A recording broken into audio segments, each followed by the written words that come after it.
tienen carga ni tienen masa específica como aviones, pero el neutrino sí. El neutrino tiene una pequeña carga negativa y tiene masa. En el año 2000 ya se descubrió, aunque sigue saliendo todavía en la wiki y en todos los medios masivos de información que no tienen ni carga ni masa, pero en el año 2000 se descubrió que tiene carga. Y nosotros ya lo sabíamos en el año 1984. Pero en el 2000 ya, digamos que a nivel oficial, otros investigadores descubrieron que el neutrino tiene carga y masa. Puede tener carga positiva o negativa. En el caso de los aviones tienen cargas negativas, básicamente. Es la que va bien para el humano. Sí, pero es que además, al margen de la carga que tenga el neutrino, lo que hace es producir completitud cuántica. Ten en cuenta que un neutrino tiene entre 13,7 y 14,7 millones de veces menos peso que un electrón.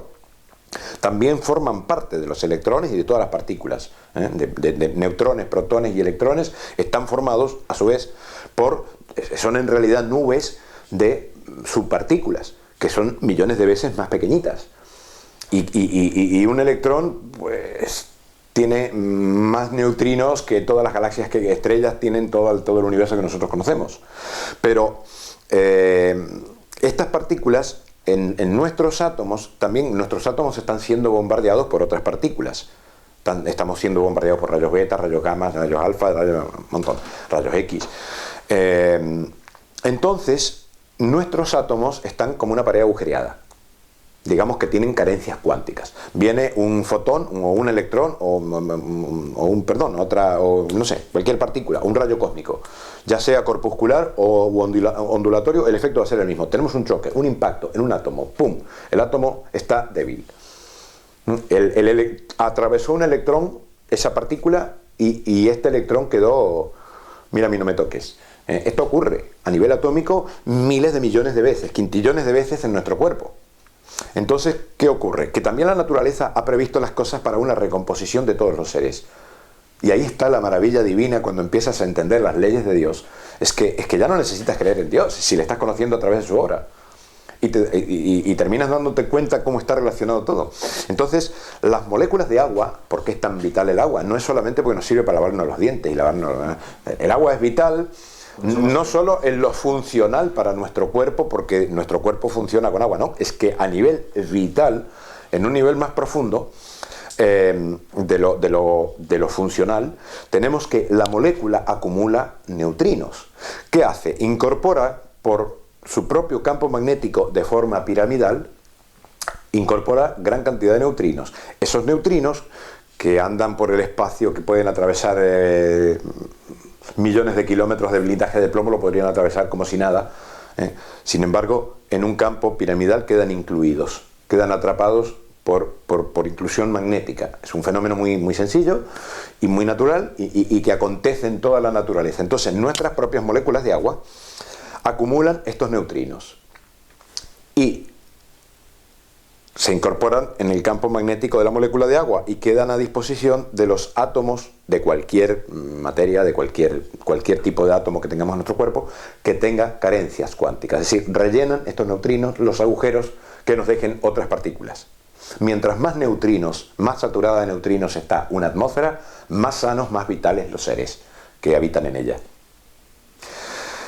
¿Podría ser una modificación de cambio de conciencia en un ser humano o vitalidad energética? No, vitalidad energética, vitalidad en el sentido más propiamente vital.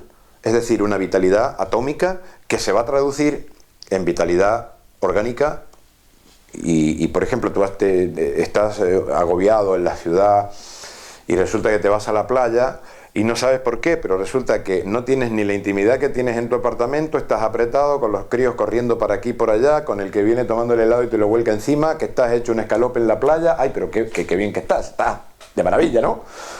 ¿Por qué? Porque el agua que se está moviendo está permanentemente, hay cambio de agua y hay partículas, moléculas de agua que están un instante quedando orientado, está produciendo gran cantidad de iones.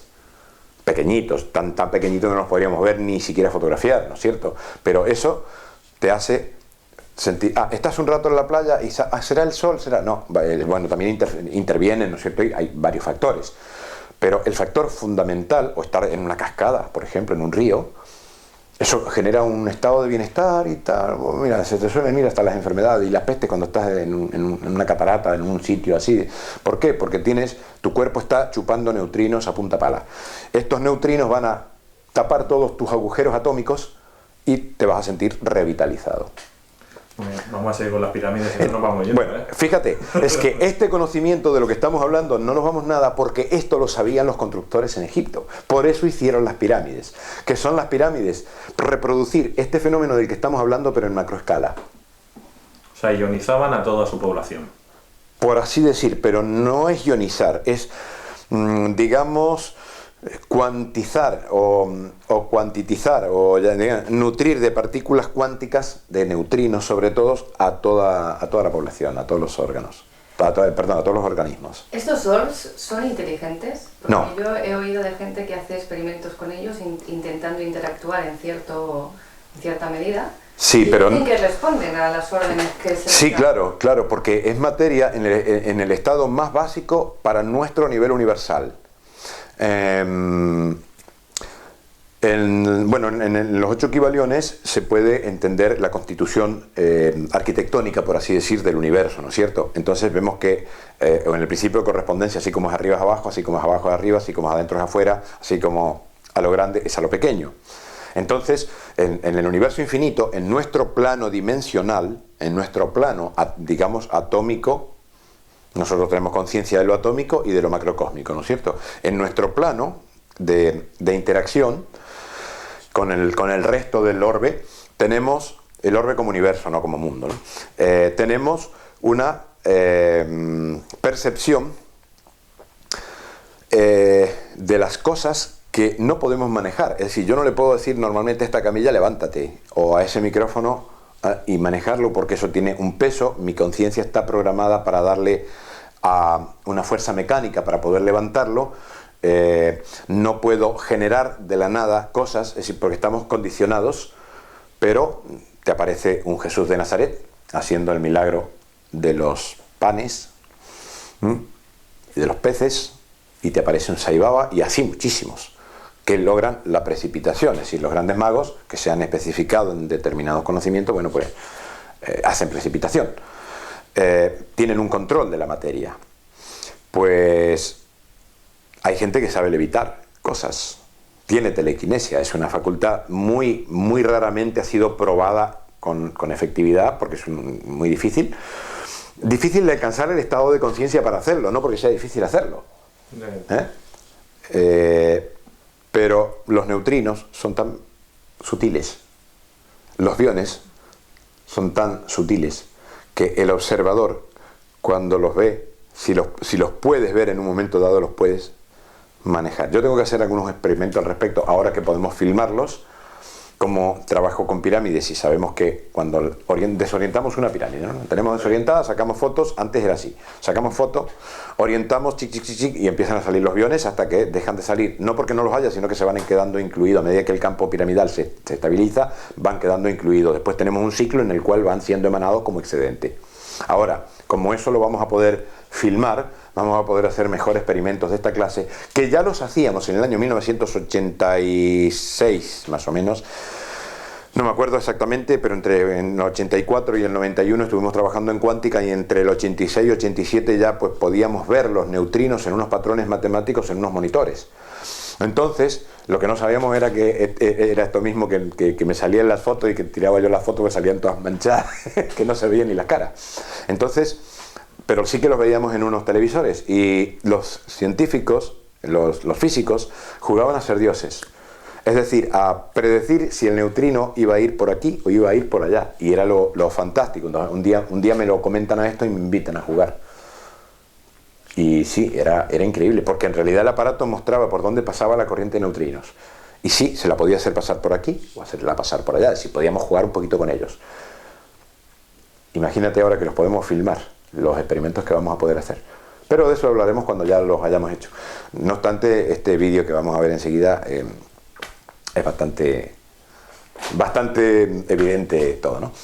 Una pregunta más antes de que siga. Perdón, no es que sean inteligentes, tenemos que considerar que es un cúmulo de materia en el más puro estado elemental, no ha formado átomos, son solo subpartículas, y de las mejores, de las más esenciales, que son los neutrinos. Nos dices que nos cuantifican, que reparan nuestras células o que actúan a modo de parche. Simplemente es una especie de parche que repara como si fuese una pieza que pone un albañil y restaura esa zona, o también llevan una información cuántica que incorporamos en nuestro campo. Hasta donde sabemos no contienen una información específica, justamente porque son partículas muy puras. Es decir, vienen siendo como un albañil que está arreglando un agujero, pero está reconstituyendo la casa que tenemos. O sea, es muy importante, al margen que pudieran tener alguna información. Ahora hay que tener en cuenta que nosotros tenemos una información dada holográficamente en toda nuestra estructura molecular y celular. Las moléculas de agua sí que conservan muchísima información que es perceptible para nuestro subconsciente y para nuestro cuerpo. Por eso hay que tener cuidado del agua que bebemos. Yo prefiero tomar la mala agua que tengo en el pueblo, con mucha cal, y por ahí con algo de cloro o lo que sea, la meto dentro de la pirámide y ya no, en 3 días pierde el gusto a cloro y hasta el gusto de la cal. Pero prefiero tomar esa agua que es más natural que un agua embotellada que yo no sé por qué industria ha pasado, no sé cuánto flúor le han metido, no sé qué información lleva. La que yo bebo del pueblo ha pasado por una cisterna, la han cuidado, pero viene de un manantial, viene de la tierra. La información que tiene es una información muy natural. Entonces, los neutrinos en sí no creo que tengan una información puntual que transmitir. Es muy puro, son subpartículas muy puras. En todo caso, imagínate, la mayor parte de los neutrinos que recibimos vienen del Sol. También vienen del interior de la Tierra, del núcleo de la Tierra, ese núcleo de 500 kilómetros de diámetro, que es un pequeño Sol dentro de una atmósfera, pero es un pequeño Sol. Bueno, hay neutrinos que vienen de la Tierra y neutrinos que vienen del Sol, a lo mejor de cualquier parte del universo.